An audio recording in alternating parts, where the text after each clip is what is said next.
സംഘടനാ പ്രശ്നങ്ങൾക്കും വിഭാഗീയതകൾക്കുമിടെ CPM ജില്ലാ സമ്മേളനങ്ങൾക്ക് തുടക്കമാകുന്നു. വിഭാഗീയതയുടെ പേരിൽ ഏരിയ കമ്മിറ്റി അടക്കം പിരിച്ചുവിട്ട കൊല്ലം ജില്ലയിലാണ് ആദ്യ സമ്മേളനം. കൊല്ലം ജില്ലാ സമ്മേളനത്തിന് ഇന്ന് തുടക്കം കുറിക്കുന്നു. അവിടെ പതാക ഉയർത്തി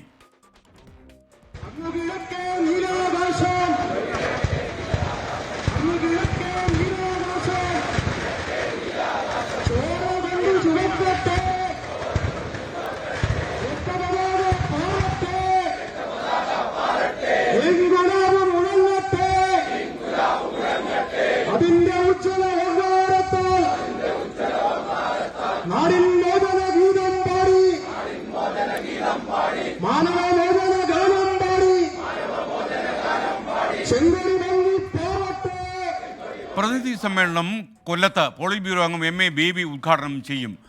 ശ്രീജിത്ത് കൊല്ലത്ത് നിന്ന് ആദ്യം ചേരുന്നു. ശ്രീജിത്ത്, എന്തൊക്കെയാണ് ജില്ലാ സമ്മേളനം തുടങ്ങുമ്പോൾ നമുക്ക് നൽകാൻ കഴിയുന്ന വിവരങ്ങൾ?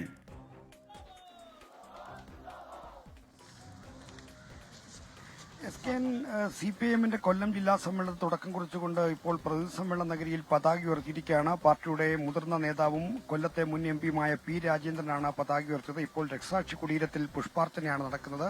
CPM-ന്റെ പോളിറ്റ് ബ്യൂറോ അംഗം MA ബേബി പുഷ്പാർച്ചന നടത്തുന്ന ദൃശ്യങ്ങളാണ് നമ്മളിപ്പോൾ കാണുന്നത്. ഇതിനുശേഷം പ്രതിനിധി സമ്മേളനം ആരംഭിക്കും. പ്രതിനിധി സമ്മേളനത്തിന്റെയും ഉദ്ഘാടകൻ PB അംഗമായ MA ബേബിയാണ്. CPM-ന്റെ സംസ്ഥാന സെക്രട്ടറി MV ഗോവിന്ദന്റെ നേതൃത്വത്തിലുള്ള സംസ്ഥാന സെക്രട്ടേറിയറ്റ് അംഗങ്ങളുടെ ഒരു നീണ്ട നിര തന്നെ ഇവിടെ മേൽക്കമ്മിറ്റിയുടെ പ്രതിനിധികളായി പങ്കെടുക്കുന്നുണ്ട്. ഇന്ന് ഉച്ചവരെ ഉദ്ഘാടന സെഷനാണ്. ഉച്ചയ്ക്ക് ശേഷമാണ് രാഷ്ട്രീയ സംഘടനാ റിപ്പോർട്ട് ജില്ലാ സെക്രട്ടറി S. സുദേവൻ അവതരിപ്പിക്കുന്നത്. വൈകുന്നേരം ഗ്രൂപ്പ് ചർച്ചയും നാളെ മുതൽ പൊതുചർച്ചയും ആരംഭിക്കും. കരുനാഗപ്പള്ളിയിൽ അടക്കം സംഘടനാ പ്രശ്നങ്ങളുടെ അടിസ്ഥാനത്തിൽ വലിയ തോതിലുള്ള വിമർശനങ്ങൾക്കും ചർച്ചകൾക്കും ഈ കൊല്ലം ജില്ലാ സമ്മേളനത്തിൽ സാധ്യതയുണ്ട്. കരുനാഗപ്പള്ളിയിൽ നിന്നുള്ള നേതാക്കന്മാർക്ക് ഇത്തവണ ഇവിടെ പ്രതിനിധികളായി പങ്കെടുക്കാൻ അനുവദിച്ചിട്ടില്ല. അവിടുത്തെ ഏരിയ കമ്മിറ്റിയിലെ പ്രതിനിധികളില്ലാതെയാണ് ഇവിടുത്തെ ജില്ലാ സമ്മേളനം നടക്കുന്നത്. 17 ഏരിയ കമ്മിറ്റികളിൽ 17 ഏരിയ കമ്മിറ്റികളുടെ പ്രതിനിധികളെ മാത്രമേ ഈ സമ്മേളനത്തിൽ പ്രതിനിധികളായി ക്ഷണിച്ചിട്ടുള്ളൂ. പാർട്ടി കോൺഗ്രസ് കഴിഞ്ഞ് കരുനാഗപ്പള്ളിയിലെ സംഘടനാ പ്രശ്നങ്ങൾ പരിഹരിക്കുമെന്നാണ് അറിയുന്നത്. അതുമായി ബന്ധപ്പെട്ട സംസ്ഥാന നേതൃത്വ തീരുമാനങ്ങളും നിർദ്ദേശങ്ങളും MV ഗോവിന്ദൻ ഇവിടെ അവതരിപ്പിക്കുമെന്നും നമുക്ക് വിവരം ലഭിക്കുന്നുണ്ട്. ശ്രീജിത്താണ് മയനാട് നിന്ന് വിവരങ്ങൾ നൽകിയത്. കൊല്ലം ജില്ലാ സമ്മേളനം ആദ്യത്തെ ജില്ലാ സമ്മേളനമാണ് മയനാട് നടക്കുന്നത്. ഒരുപാട് പ്രശ്നങ്ങൾക്ക് നടുവിലൂടെ CPM കടന്നു പോകുമ്പോഴാണ് ഇത്തവണത്തെ ജില്ലാ സമ്മേളനം മാത്രമല്ല കരുനാഗപ്പള്ളിയിൽ ഏരിയ കമ്മിറ്റി തന്നെ പിരിച്ചുവിട്ട അനുഭവം ഉണ്ടായി. ഇതിൽ ഒരു രാഷ്ട്രീയ അവലോകനം നടത്താനും ഈ വിഷയത്തെ അവഗാഹത്തിൽ പരിശോധിക്കാനുമായി നമ്മുടെ ഡെസ്കിൽ നിന്ന് S. വിജയകുമാർ തത്സമയം ചേരുന്നു. Vijayakumar, good morning. Welcome to morning show രണ്ടാം ഘട്ടം. വിജയകുമാർ, ഒരുപക്ഷെ പാർട്ടിക്ക് ഒരുപാട് വെല്ലുവിളികളുണ്ട് ഈ സമ്മേളനം ആരംഭിക്കുക. എല്ലാവിധമായ വിഭാഗീയതയും പോയി എന്ന് പാർട്ടി ആശ്വസിച്ചിരിക്കുമ്പോഴാണ് ഈ കരുനാഗപ്പള്ളിയിലെ കുടിയേറ്റം. അപ്പോൾ എന്തായാലും അവിടെ കൊടിയിറങ്ങി ഏരിയ കമ്മിറ്റി പിരിച്ചുവിട്ടു. ഇനിയിപ്പോൾ ഒരുപക്ഷെ മയ്യനാട് ഈ ആദ്യ ജില്ലാ സമ്മേളനം നടക്കുമ്പോൾ എന്തൊക്കെ പ്രതിസന്ധികളായിരിക്കും പാർട്ടി നേരിടുക? Good morning. ഇപ്പോൾ CPM-ന്റെ സമ്മേളന കാലത്തിൽ അതിൻ്റെ മറ്റൊരു ഘട്ടത്തിലേക്ക് പാർട്ടി എത്തുകയാണ്. ജില്ലാ സമ്മേളനങ്ങൾക്ക് തുടക്കമാവുകയാണ്. നമുക്കറിയാം CPM-ൽ വിഭാഗീയത കൊടികുത്തിവാണ കാലങ്ങൾ. അതിൽ VS-ൻ്റെയും പിണറായിയുടെയും നേതൃത്വത്തിൽ ഏതാണ്ട് രണ്ട് ഭാഗമായി നിന്നുകൊണ്ട് സമ്മേളനങ്ങൾ പിടിച്ചടക്കാൻ, ജില്ലാ കമ്മിറ്റികൾ പിടിച്ചടക്കാൻ, ഏരിയ കമ്മിറ്റികൾ പിടിച്ചടക്കാൻ, ലോക്കൽ കമ്മിറ്റികൾ പിടിച്ചടക്കാൻ, അങ്ങനെ സംസ്ഥാന സമ്മേളന കാലത്ത് സംസ്ഥാന കമ്മിറ്റിയിലേക്കുള്ള നേരിട്ടുള്ള ഏറ്റുമുട്ടൽ മത്സരം, അങ്ങനെ വിഭാഗീയതയുടെ പരകോടിയിൽ പാർട്ടി കടന്നുപോയ കാലം നമ്മൾ കണ്ടിട്ടുള്ളതാണ്. അതിനു മുമ്പ് VS-ഉം പിണറായിയും കോടിയേരി ബാലകൃഷ്ണനും MA ബേബിയും തോമസ് ഐസക്കും ഒക്കെ ഒരുമിച്ച് നിൽക്കുകയും CITU പക്ഷവുമായി നേരിട്ട് ഏറ്റുമുട്ടുകയും പാലക്കാട് സമ്മേളനത്തിലൊക്കെ വെട്ടിനിരത്തൽ എന്ന എല്ലാ കാലത്തും കേരള രാഷ്ട്രീയത്തിൽ പിന്നീട് അങ്ങോട്ട് പറഞ്ഞു കേട്ട പ്രയോഗങ്ങളുടെയൊക്കെ മുഴുവൻ നമ്മൾ അവിടെ കണ്ടതാണ്. പക്ഷേ ആ കാലമൊക്കെ കഴിഞ്ഞു. ആ നിലയിലുള്ള വ്യക്തികേന്ദ്രീകൃത അല്ലെങ്കിൽ അക്കാലങ്ങളിൽ വ്യക്തികേന്ദ്രീകൃതം എന്ന് പറയുമ്പോഴും അതിനൊരു ആശയ അടിത്തറ ഉണ്ടാക്കാൻ ഈ നേതാക്കളൊക്കെ അവരുടെ വിഭാഗീയ പ്രവർത്തനങ്ങൾക്കിടയിലും അതിനൊരു ആശയ അടിത്തറ ഉണ്ടാക്കാനുള്ള ശ്രമം എല്ലാ കാലത്തും ഉണ്ടായിരുന്നു. അതുകൊണ്ട് കേവലം വ്യക്തികേന്ദ്രീകൃത വിഭാഗീയത എന്ന് പറയുമ്പോഴും അതിലൊരു ആശയ അടിത്തറ അതിന് പിന്നിലുണ്ട് എന്ന് പുറത്ത് അണികളോട്, പ്രവർത്തകരോട്, അഭ്യുദയകാംക്ഷികളോടൊക്കെ പറയാൻ ഈ നേതാക്കൾക്ക് അങ്ങനെ പറയാൻ പറ്റുന്നൊരു പശ്ചാത്തലം ഉണ്ടായിരുന്നു.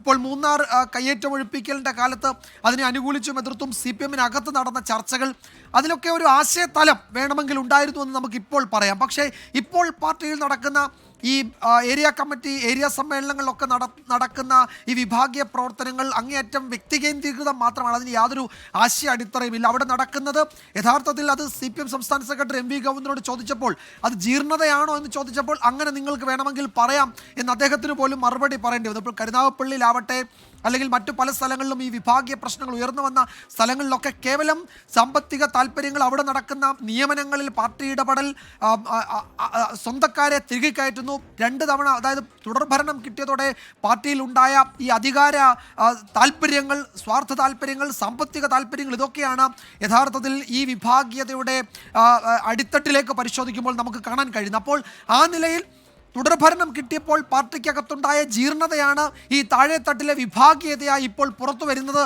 എന്ന പൊതുവിലയിരുത്തൽ CPM-നുണ്ട്.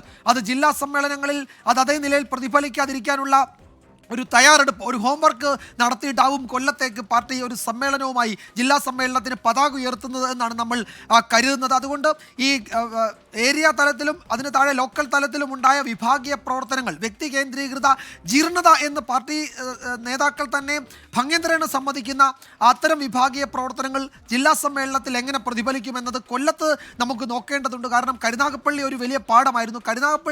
കരുനാഗപ്പള്ളിയിലെ പാർട്ടി പ്രാദേശിക പാർട്ടി നേതൃത്വത്തിനെതിരെ പ്രവർത്തകർ തെരുവിൽ ഇറങ്ങി സമരം നടത്തുന്ന, പ്രകടനം നയിക്കുന്ന ഞങ്ങൾ യഥാർത്ഥ CPM ആണ്, യഥാർത്ഥ പാർട്ടിയാണ്, പാർട്ടിയിൽ നിന്ന് പുറത്താക്കിയാലും ഈ ചെങ്കൊടി കയ്യിലെന്തി നടക്കുമെന്ന് വനിതാ സഹാക്കൾ അടക്കം പറയുന്നത് നമ്മൾ കണ്ടതാണ്. അപ്പോൾ അത്തരത്തിൽ ഉള്ള ഒരു പ്രവർത്തനം, ഒരു വിഭാഗീയ പ്രവർത്തനം നടന്ന കരുനാഗപ്പള്ളി ഉൾപ്പെടുന്ന കൊല്ലം ജില്ലാ സമ്മേളനത്തിലേക്ക് പാർട്ടി എത്തുമ്പോൾ അവിടെ ഈ ജില്ലാ സമ്മേളനത്തിൽ എന്തു തിരുത്തലുകൾ നടത്തും, അല്ലെങ്കിൽ കരുനാഗപ്പള്ളി ഏതെങ്കിലും തരത്തിൽ ജില്ലാ സമ്മേളനത്തിൽ പ്രതിഫലിക്കുമോ എന്നത് വലിയ ചോദ്യം തന്നെയാണ്. അത് കൊല്ലത്ത് തന്നെ സമ്മേളനം തുടങ്ങുമ്പോൾ അവിടെ നിന്നുള്ള ആ മറുപടി പ്രധാനപ്പെട്ടതാണ്. അത് കേവലം ഇതൊക്കെ തുടർഭരണം കിട്ടിയതിന് ശേഷമുണ്ടായ പാർട്ടിയിലെ ജീർണതകളൊക്കെയാണ് സമ്മേളന കാലത്ത് ഈ ഏരിയയിലും ലോക്കൽ തലത്തിലുമൊക്കെ ഉയർന്നു വരുന്നത് എന്ന വിമർശനം ശക്തമാണ്. അതിലൊരു തിരുത്തൽ, അതിലൊരു നടപടിയിലേക്കൊക്കെ എങ്ങനെ പോകുമെന്നത് ജില്ലാ സമ്മേളനത്തിൽ അത് പ്രതിഫലിക്കുമോ എന്നതൊക്കെയാണ് ഇനി അറിയേണ്ടത്. അതിൻ്റെ കാഴ്ചകൾ, അതിൻ്റെ വിവരങ്ങളായിരിക്കും കൊല്ലത്തുനിന്ന് വരാൻ പോകുന്നത്. ആ മട്ടിൽ ഇപ്പോൾ ജില്ലാ സമ്മേളനത്തിൽ സംഘടനാ റിപ്പോർട്ടും രാഷ്ട്രീയ റിപ്പോർട്ടും ഒക്കെ വരാൻ പോവുകയാണ്. അപ്പോൾ സംഘടനാ റിപ്പോർട്ടിലൊക്കെ അത് ഉറപ്പായും ഈ കരുനാഗപ്പള്ളി അതിൽ പ്രത്യേകം പ്രതിപാദിക്കാൻ തന്നെയാണ് സാധ്യത. നമ്മൾ നേരത്തെ പറഞ്ഞതുപോലെ മുൻകാലങ്ങളിൽ CPM-ൽ ഉണ്ടായിരുന്ന ഈ വിഭാഗീയതയ്ക്ക് ഒരാശയ തലം ഉണ്ടായിരുന്നെങ്കിൽ അത്തരത്തിൽ യാതൊരു ആശയ തലവുമില്ലാത്ത തികച്ചും വ്യക്തി കേന്ദ്രീകൃതവും അങ്ങേയറ്റവും സാമ്പത്തിക താല്പര്യങ്ങളൊക്കെ മുൻനിർത്തിയുമുള്ള ഈ പറയുന്ന വിഭാഗീയ ജീർണത അതാണ് ഈ താഴെത്തട്ടിലുള്ളതെന്ന് പാർട്ടി തന്നെ സമ്മതിക്കുന്നുണ്ട്. SKN അത് ഏത് തരത്തിൽ തിരുത്തും, എങ്ങനെ അതിന് മറുപടി നൽകും കൊല്ലം സമ്മേളനം എന്നതാണ് ഇനി അറിയേണ്ടത്.